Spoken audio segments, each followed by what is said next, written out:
스포츠 엑스파일의 초동철입니다. 한 2주 전만 해도 카타르에서 열렸던 아시안컵 축구 대회, 파문이 크지 않았습니까? 우리가 64년 만에 우승을 기대를 했었고요. 또 외신들도 이번 그 카타르 아시안컵 축구 대회 우승 후보가 우리나라와 일본이었지 않았습니까? 그러나 클린스만 감독이 이끄는 우리나라 축구 대표팀은 그 예선부터는 말이죠. 바레인을 3대1로 잡고 그땐 좋았어요. 근데 요르단한테 2차전에서 2대2로 비기고 말레이시아한테 3대3로 비기고 말이죠. 16강전에서 사우디아라비아한테 거의 졌다가 그 조규성 선수의 헤딩골로 동점이 돼서 그다음에 승부차기로 결국은 우리가 8강까지 가고요.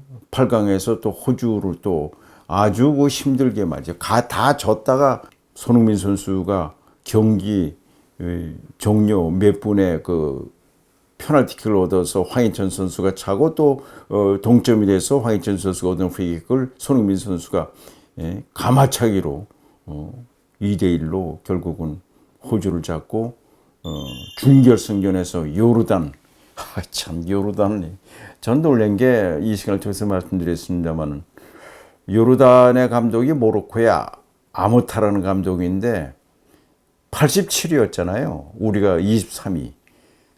맞짱을 뜨자고 해서 덤벼했다는 걸 보는데 우리가 0대1로 졌잖아요. 참 그걸 보면서 그리고 유효 슈팅이 하나도 없었잖아요. 국가대표팀끼리의 경기에 우리가 64년 만에 우승을 기대했던 팀이 유효 슈팅이 제로였었다. 그리고 슬린스만 감독이 전술이 없는 거예요. 바로 왜 그랬는가 이해가 가지 않았잖아요. 제가 2월 8일 우리 대표팀 일부 선수로 클린스만이 인천 공항으로 귀국할 때 제가 갔었잖아요. 제가 갔었습니다. 그때 설 연휴가 있을 텐데 그때도 열렬한 축구 팬들이 한 300명이 저녁 10시인데도 불구하고 그냥 크리스만 집으로 돌아가라고 말이죠. 엿가락 던지고 그러지 않았습니까? 바로 그것이 왜 그렇게 우리가 요르단과 경기에서 무기력하게 0대1로 졌는가. 다다시피 그 전날 이강인 선수가 9년 선배인 주장인 손흥민 선수에게 대들었잖아요. 손흥민 선수가 내일 결승 진출을 놓고 정말 중요한 요르단 경기를 놓고 주장으로서 할 얘기를 하는데 거기서 결국은 그것이 문제. 그걸 일명 탁구 게이트라고 그래가지고 이강인 선수 아주 혼났죠. 이강인 선수가 정말 어렸을 때부터 축구 천재라 가지고 10살 때 스페인으로 간 거 아니겠습니까? 그래가지고 아주 이 자기 중심주의로 정말 해온 거죠. 근데 이것은 이강인 선수가 잘못된 게 아닙니다. 이 부모님이라든가 주위에서 이 교육을 제대로 시켰어요. 근데 그걸 못한 것이 결국은 이강인 선수가 그렇게 정말 23년 살면서 최고 위기였다고 보고요. 이강인 선수가 그 사건 나고 나서 1차 사과문을 내놓았습니다만은 거기에도 사실은 문제가 좀 있었죠. 진실되게 손흥민 주장이 잘못했다든가 동료들에게 잘못했다고 해야 되는데 그러다 보니까 이강인 선수가 출연했던 모델로 나온 회사에서 사진을 다 삭제해야만 되는 말이죠. 굉장히 힘들게 되고 그리고 댓글이 이만저만. 그러니까 결국은 지난 2월 21일 직접 이강인 선수가 런던으로 날아가서 주장인 손흥민 선수에게 정말 잘못했다라고 이렇게 진심 어린 사과를 했고요. 또한 손흥민 선수는 아주 흔쾌히 받아주고 손흥민 선수 그랬을 겁니다. 저는 손흥민 선수를 잘 알아요. 왜냐하면 아버지인 손흥정 씨가 제 고등학교 후배고요. 제가 80년대 82년도 전국 대통령 벤지 뭐 거기서 준우승을 차지할 때 선수였었거든요. 그때 저는 뭐 사실은 그때는 또 한참 뭐 그땐 KBS MBC 밖에 없었어요. 텔레비전이. 언론 통폐고 가지고. 그래서 아버지를 잘 아는데 아버지가 아주 그 손흥정 씨가요. 그 손흥민 선수를 지금의 월드 클래스를 만든 겁니다.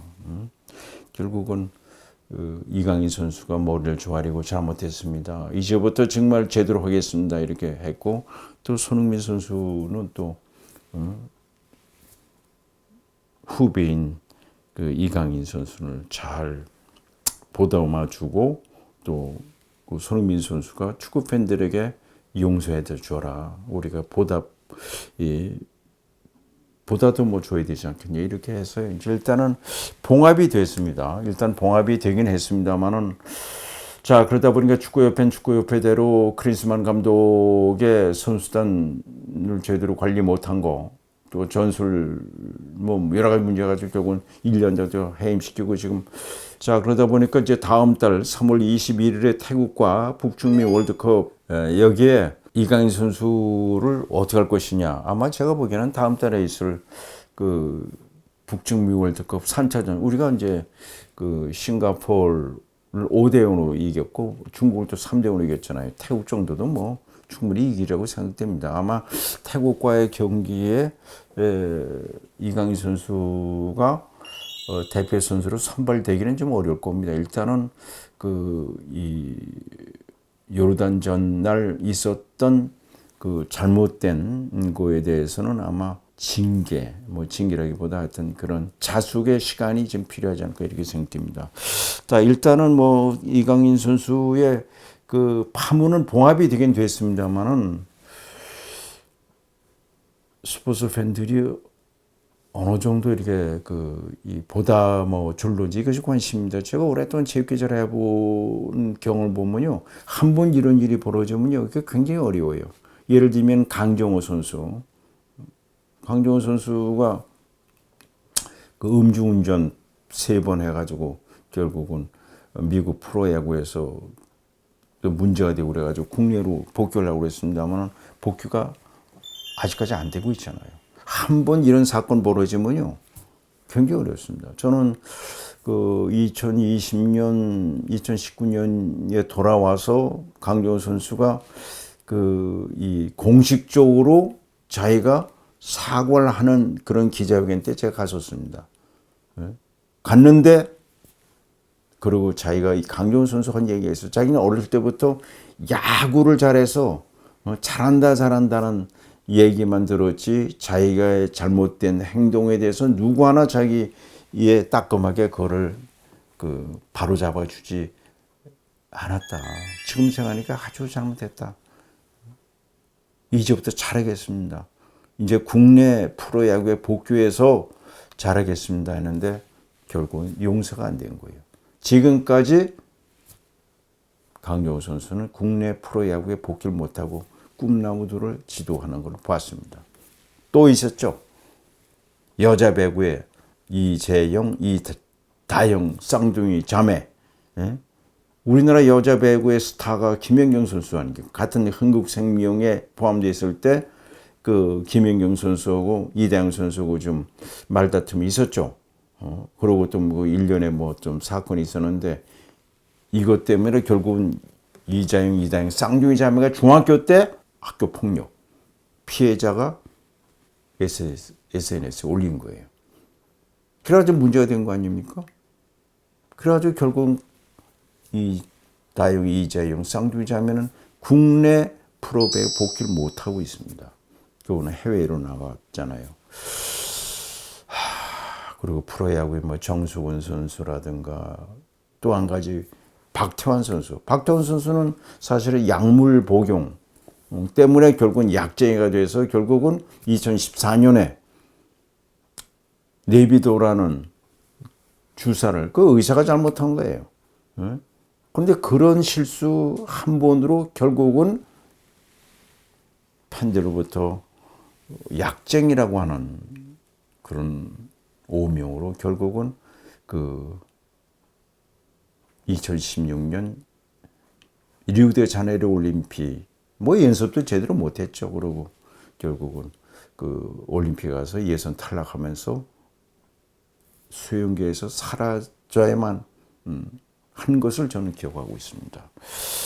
자, 이런 점에서 이제 23살밖에 안 되는 이강인 선수 너그럽게 한번 봐줘. 앞으로 우리나라가요, 축구에는 이강인 선수가 절대적으로 필요합니다.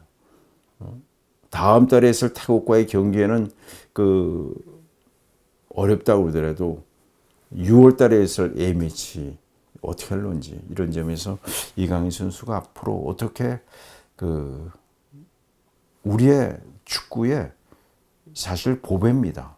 이런 점에서 관심이 있다는 말씀드리고요. 우리가 흔히 한 번 실수는 병가지 상사 이렇게 얘기를 많이 하잖아요. 근데 우리나라 스포츠 팬들은 아주 냉정하더라고요. 이런 점에서 이강인 선수의 앞으로의 그 축구 어떻게 진로에 대해서 굉장히 좀 관심이 모아지고 있고요. 저 개인적으로는 많이 좀 용서를 해줬으면 좋겠다는 말씀드리겠습니다. 자, 내일 이 시간에는요, 코리안 몬스타 류현진 선수가 드디어 12년 만에 하나의 결수 돌아왔습니다. 그 3월 23일 그 잠실에서 그 LG와 프로야구 개막전에 류현진 선수가 등반할 것이다 이런 얘기가 나오고 있거든요. 그래서 내일 시간에는 그 프로야구 원년 불사조 22연승에 24승을 거뒀던 대단한 정말 불사조 박철순 그 감독 전화 연결해서 류현진 선수가 12년 만에 돌아온 얘기와 함께 전망을 들어보도록 하겠습니다. 시청자 여러분 건강하십시오.